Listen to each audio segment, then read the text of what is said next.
5 की पंचायत में आपका स्वागत है। आपके साथ में हूं मानक गुप्ता। उत्तर प्रदेश और उत्तराखंड में प्रचंड बहुमत के साथ बीजेपी का सरकार बनाना लाजमी है, लेकिन मणिपुर और गोवा में दूसरे नंबर की पार्टी बनने के बावजूद बीजेपी दोनों राज्यों में सरकार बना रही है। मणिपुर और गोवा दोनों में नंबर 1 की पार्टी कांग्रेस से पहले बीजेपी ने सरकार बनाने का दावा पेश कर दिया और कांग्रेस अब हाथ मल रही है। कांग्रेस ने बीजेपी के इस कदम को लोकतंत्र की हत्या करार दिया है और सुप्रीम कोर्ट पहुंच गई, लेकिन वहां से भी कांग्रेस पार्टी को निराशा हाथ लगी है। सुप्रीम कोर्ट ने कांग्रेस से उल्टे सवाल पूछ डाला, अगर आपके पास बहुमत था तो आप राज्यपाल के बुलावे का इंतजार क्यों करते रहे? बहुमत का दावा करना चाहिए था। गोवा के कांग्रेस विधायक भी अब कह रहे हैं कि कांग्रेस के हाईकमान ने, नेतृत्व ने सरकार बनाने में फुर्ती नहीं दिखाई, जिसकी वजह से राज्य हाथ से फिसल गया। 5 की पंचायत में आज हम यही पूछ रहे हैं कि कांग्रेस की सुस्ती ने बीजेपी को गोवा और मणिपुर दे दिया।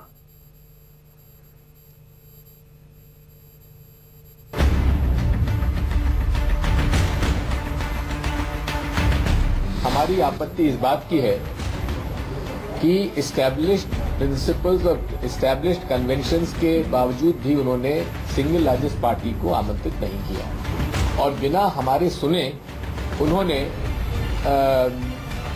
माननीय मनोहर पर्रिकर जी को आमंत्रित कर लिया शपथ लेने के लिए। सेंट्रल गवर्नमेंट साजिश करके गवर्नर पे प्रेशर डाल के जल्द से जल्द पर्रिकर को चीफ मिनिस्टर का मुद्दा देने के लिए उन्होंने तय किया। पंचायत में आज सवाल यही है, गोवा मणिपुर में बीजेपी को सरकार बनाने का न्योता, हालांकि मणिपुर में अभी न्योता मिला नहीं है, गोवा में सरकार बनाने का न्योता और बीजेपी की सरकार क्या लोकतंत्र की हत्या है या फिर कांग्रेस की सुस्ती का नतीजा है?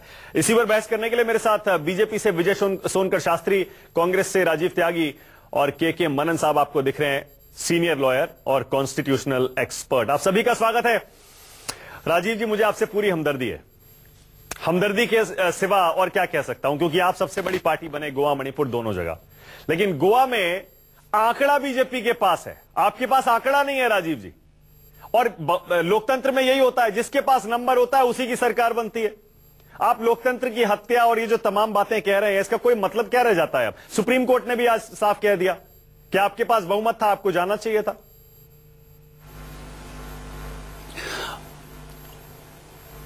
देखिए मानक जी, 2 विषयों पे अपनी बात रखना चाहता हूं। पहला विषय तो यह है कि गोवा में भारतीय जनता पार्टी की सरकार थी और हम लोगों को निश्चित रूप से लोगों ने चुनने का काम किया। सबसे बड़े दल के रूप में कांग्रेस उभर करके वहां पे आई।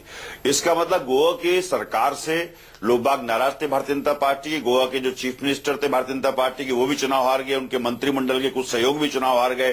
तो इसका मतलब घोर नाराजगी गोवा की जनता में भारतीय जनता पार्टी के प्रति थी। दूसरी बात, ये बात आपकी सही है कि फ्लोर हाउस पे निश्चित रूप से बहुमत चाहिए होता है। बहुमत जब है कि जब आप 51% ले आकर के आप दिखा दे कि साहब ये हमारा बहुमत है। लेकिन एक बात मैं कहना चाहूंगा कि जिस वक्त दिल्ली में आम आदमी पार्टी और भारतीय जनता पार्टी में टसल हुआ था, 28 सीट थी भारतीय जनता पार्टी की, उसके बाद भी उस वक्त भी दूसरे नंबर की पार्टी होने के बाद गवर्नर महोदय ने उस वक्त भी भारतीय जनता पार्टी को दिल्ली में सरकार बनाने का न्योता दिया था। नहीं, राजीव जी इससे साफ जाहिर दोनों में फर्क है। राजीव जी फर्क है, शुरू से इस कार्य को कर। राजीव जी फर्क है। तब इसलिए पहले बीजेपी से पूछा था क्योंकि किसी और के पास नंबर नहीं था, किसी ने दावा नहीं किया था कि हमारे पास नंबर है और हम सरकार बनाना चाहते हैं। उस समय बिल्कुल हंग असेंबली थी, किसी की तरफ से कोई दावा नहीं था, कोई कोalition नहीं था, किसी के पास नंबर नहीं था। इस बार फर्क है, इस बार आप पीछे रह गए, आप अपना नेता नहीं चुन पाए। आपके एमएलए खुद कह रहे हैं कि डिसीजन मेकिंग स्लो ही, और इसीलिए वो बीजेपी पहले सारे रीजनल पार्टीज को अपने साथ लेके गवर्नर के पास चली गई, आप हाथ मलते रह गए। अच्छा, मैं जवाब देता हूं इसका। देखिए, अगर आप नैतिक राजनीति की बात करेंगे, राजनीति में शुचिता और पारदर्शिता की बात करेंगे, तो निश्चित रूप से गवर्नर महोदय को निश्चित रूप से हम लोगों को इनवाइट करना चाहिए था और एक बार अवसर देते। हो सकता है हम चूक जाते, हम फ्लोर ऑफ हाउस में नहीं बहुमत सिद्ध कर पाते, तो उस वक्त कहीं भी राजनीति तब देते जब आप उनके पास जाते। राजीव जी, आप अपना नेता ही नहीं चुन पाए, आप उनके पास गए ही नहीं। गवर्नर को बुलाना चाहिए। राजीव जी, आप गए ही नहीं। सुप्रीम कोर्ट ने आज पूछा, सुप्रीम कोर्ट ने आज की हियरिंग में पूछा, बताइए आपके पास नंबर कहां है, आप क्यों नहीं गए राज्यपाल के पास? सुनिए, नहीं, मेरी बात, मैंने जो कहा ना शुचिता और पारदर्शिता की, जब आप बात करते हैं मानक जी, तो सबसे बड़े दल को आमंत्रित किया जाता है कि आप आकर के सरकार बनाइए, क्योंकि सरकार ही प्रजातंत्र में राज्य को या देश को चलाने का काम बुलाया जाता है जब और कोई ऑल्टरनेटिव नहीं होता। ऐसे समय पे गवर्नर महोदय अगर अपनी शुचिता और पारदर्शिता रखते। चलिए ठीक है, आप शुचिता और पारदर्शिता की बात कर रहे हैं, मैं इसी पर शास्त्री जी जरा जवाब दीजिएगा। शास्त्री जी, गोवा में आपकी सरकार थी शास्त्री जी, उसके बावजूद आपको 13 सीटें मिली शास्त्री जी, 13, सिर्फ 13। बहुमत का आंकड़ा होता है 20, आप उससे 7 सीटें पीछे थे। कांग्रेस आपसे 4 सीटें ज्यादा, 17 पे, बहुमत से सिर्फ 3 दूर। उसके बावजूद शास्त्री जी, क्या वाकई ये पीपल्स मैंडेट या जनादेश का उल्लंघन नहीं है, उसकी बेइज्जती नहीं है, अपमान नहीं है कि आप रीजनल पार्टीज को मिला के और आप सरकार बनाने चल दिए, जबकि ये सरकार के खिलाफ जनादेश था? देखिए मानक जी, मैं तो बस इतना कहना चाहूंगा कि अभी सारी बातें आप लोगों के, राजीव जी और आपके डिस्कशन के बीच में ही बहुत सारे फैक्ट सामने आ गए। आपने उदाहरण जो दिल्ली का दिया कि वहां पर किसी को भी बहुमत नहीं था, कोई भी बहुमत नहीं था, और इंतजार करते करते अंत में गवर्नर ने सेकेंड लार्जेस्ट पार्टी को बुलाया था। खैर, यहाँ पर तो हालत ये है कि यहाँ पर भी गवर्नर वेट कर रहे थे कि कोई आकर के प्रपोज करे, किसी ने नहीं किया। अंत में जब भारतीय जनता पार्टी की तरफ से चला गया और भारतीय जनता पार्टी ने वहां पर यह कह दिया कि हम सरकार बनाएंगे, तो ठीक, देखिए हम अपनी बात पूरी कर लेते हैं, फिर आप गलत और सही बात कहिएगा। फिर इसके बाद उन लोगों ने, गवर्नर ने इसे स्वीकार किया, पर विपक्षी लोगों को, कांग्रेस को ये भी बात जब पसंद नहीं आई तो वो कोर्ट में गए और कोर्ट का भी फैसला आया कि नहीं ये बना सकते हैं, और कोर्ट ने फ्लोर टेस्ट के लिए भी 16 तारीख का समय दे दिया। अभी बताइए इसमें कहां संविधान का है, जहां संविधान की सर्वोच्च संस्था जो उसकी मॉनिटरिंग करती, रक्षा करती है, वो भी इसमें इन्वॉल्व हुई, उसने भी बीजेपी के पक्ष में अपना निर्णय दिया। तो इसमें कहां है? मैं समझ सकता हूं कांग्रेस पार्टी के मित्रों का, वो हताशा निराशा के दौर से गुजर रहे हैं, वो ऐसा कर सकते हैं, लाजमी है, पर कहीं से भी संविधान का रंच मात्र भी उल्लंघन नहीं हुआ है, क्योंकि इसमें सुप्रीम कोर्ट ने भी अपने अभिमत दे रखे हैं। इसलिए मुझे नहीं लगता इस पर विचार करना चाहिए। शास्त्री जी, मैंने सवाल पूछा था, मैंने पूछा था कि सरकार के खिलाफ जनादेश होने के बाद आप सरकार बनाने क्यों चले गए, उसका आपने जवाब नहीं दिया। आपने कहा संविधान तो हमारे साथ है, कोर्ट ने भी हरी झंडी लगा दी। आपके भी पक्ष में नहीं है, पूछ लीजिए इनके जनादेश तो आपके भी पक्ष हार गए, इनके बहुत सारे मंत्री हार गए, तब भी ये दावा कर रहे हैं। राजीव जी, एक सेकंड में आ रहा हूं। शास्त्री जी का संपर्क टूट गया है हमसे, दोबारा कनेक्ट कर रहे हैं उनको। मनन साहब जरा ये बताइए, मनन साहब, क्या बहुत सिंपल है क्या ये? कांग्रेस पार्टी कह रही है संवैधानिक परंपरा के मुताबिक सबसे बड़ी पार्टी को ही सरकार बनाने का पहला मौका मिलना चाहिए, क्या बिल्कुल सही है क्या ये? ये बिल्कुल गलत है। क्या आज सुप्रीम कोर्ट ने जो फैसला दिया है, जो ऑर्डर पास किया है, उसके बावजूद भी राजीव जी ये बात कह रहे हैं, वो गलत है। देखिए, भारतीय जनता पार्टी के पास नंबर पूरे होने के बाद वो गवर्नर के पास गए, उन्होंने अपना पक्ष रख दिया कि हम सरकार बनाने में सक्षम हैं और हमें इनवाइट किया जाए। उसके बावजूद भी अगर कांग्रेस वहां नहीं जाती है, गवर्नर का दरवाजा नहीं खटखटाते हैं, इंस्टेड ऑफ गवर्नर का दरवाजा खटखटाने के ये चले गए सुप्रीम कोर्ट में। अब सुप्रीम कोर्ट ने भी कह दिया ठीक है, फ्लोर पे अपना टेस्ट करो जाकर, और 16 तारीख उसमें फिक्स कर दी है। 16 तारीख को पता चल जाएगा कि कांग्रेस के पास कितने हैं, ठीक है, भारतीय जनता पार्टी के पास कितने हैं, क्योंकि 40 की अगर नंबर की विधानसभा है तो उसमें 21 चाहिए। उन्होंने 21 या 22 का लिखित में दे दिया वहां पे। एसआर बोमई जी की जजमेंट है सुप्रीम कोर्ट की, बड़ा क्लियर, क्रिस्टल क्लियर जजमेंट है वो, उसमें बिल्कुल सारे पैरामीटर को देखते हुए जजमेंट पास करी हुई है।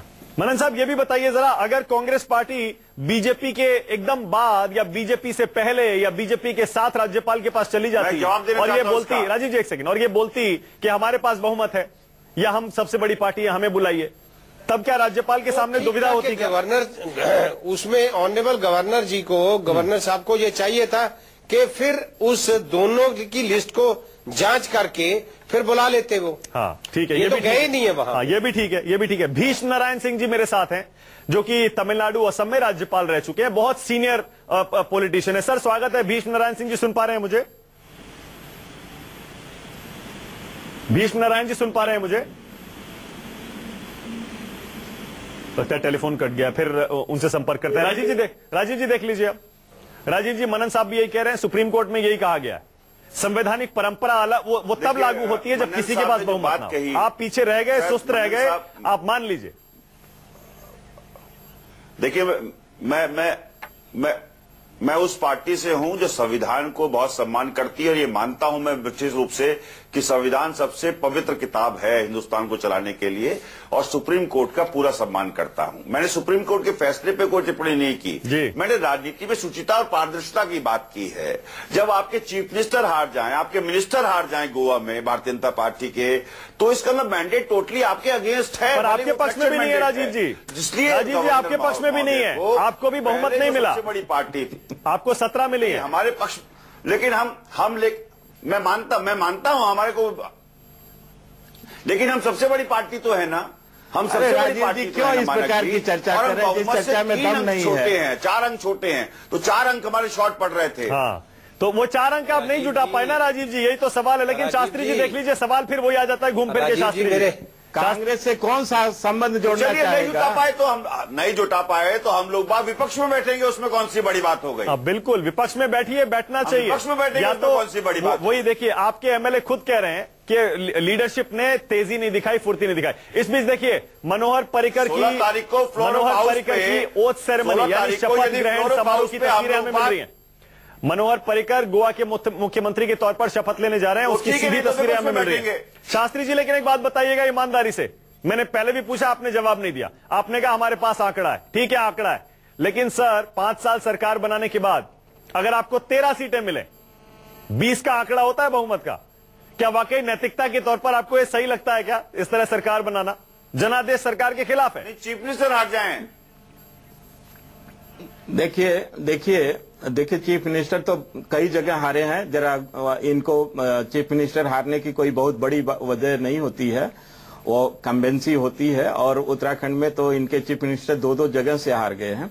मैं वो बात नहीं कहना चाहता हूं, मैं जो नैतिकता की बात करें मैं उस पर कह रहा हूं, संवैधानिक प्रोविजन है उस पर मैं बात करना चाहता हूं। और मैं बात करना चाहता हूं, शास्त्री जी कहां आप उत्तराखंड में चले गए?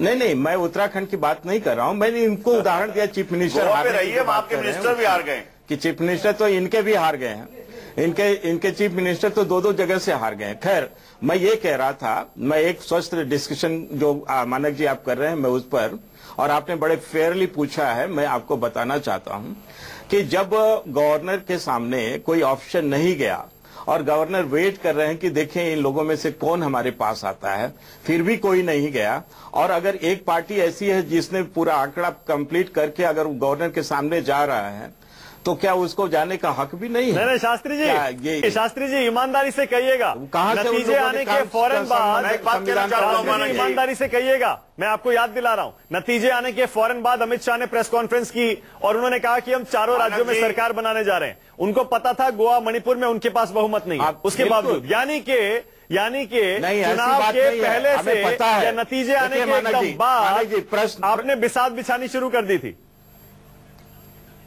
नहीं, ऐसी बात नहीं है मानक जी, मेरी बात सुन ले, गोवा बहुत बड़ा स्टेट नहीं है, 400 एमएलए होंगे, 400 एमएलए अगर वहां जीत जाएंगे तो उनसे संपर्क करना मुश्किल होगा।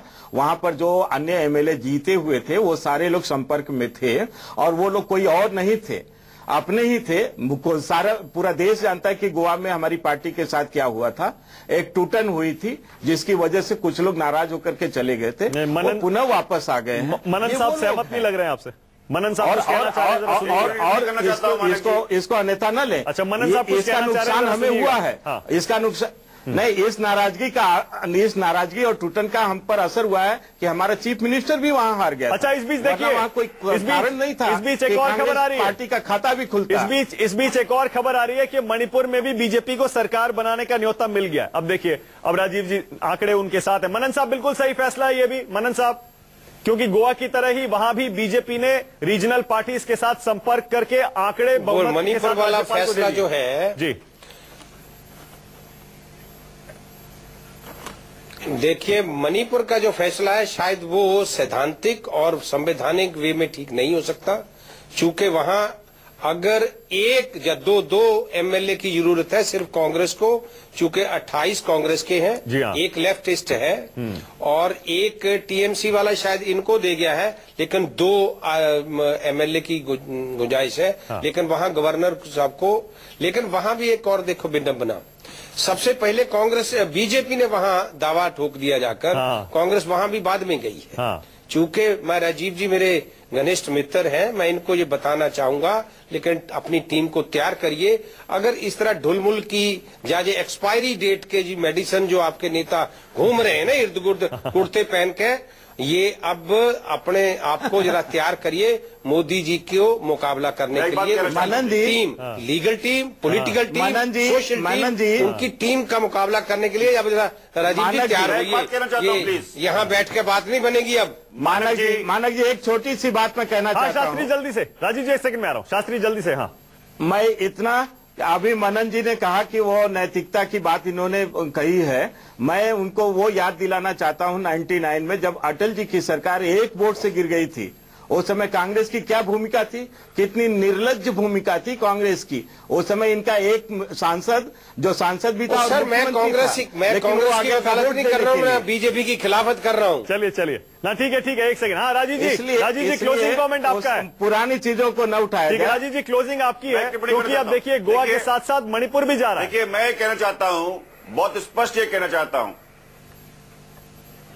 देखिए मैं बहुत स्पष्ट कहना चाहता हूं, इसको कहते हैं bulldozing of principle of democracy, जो अमित शाह जी ने किया या भारतीय जनता पार्टी के राष्ट्रीय अध्यक्ष ने किया, क्योंकि उन्होंने पहले कह दिया गरीबों के लिए काम करना, गरीबों के घर में डिलीवरी देना, गरीबों की सेवा करना, ये बुलडोज नहीं करता है, बल्कि लोकतंत्र में परिवर्तन का एक स्वरूप दिखाई देता है। आज हिंदुस्तान में गरीबों की सरकार बन रही है, आपने कहा गरीब सत्ता में आ रहे हैं, गरीबों की सेवा को बनाने के लिए सरकार बन रही है, हमने बहुत पॉजिटिव कर सकते हैं, उन पॉजिटिव काम पे तो आप जाते नहीं हो। रिजेक्ट की बात करते हैं तो देश की जनता ने आपको रिजेक्ट करके 44 पर पहुंचा दिया है। आपको तो चुनाव लड़ने का ही नैतिकता खत्म हो गया है। आप जरा सोचते हैं कि आपकी तो भरी सरकार खत्म हो गई है, और आप जो है आप नैतिकता की बात कर रहे हैं, देश को बुलडोज करना चाहते हो, आप लोगों को बुलडोज करना चाहते हो, किसानों को बुलडोज करना चाहते हो, सरकार होती थी और आज देश ने आपको रिजेक्ट कर दिया है। कोई अचीवमेंट बताइए, आप ऐसा नहीं कर सकते। कोई दिक्कत नहीं उत्तर प्रदेश में। अच्छा एक सेकंड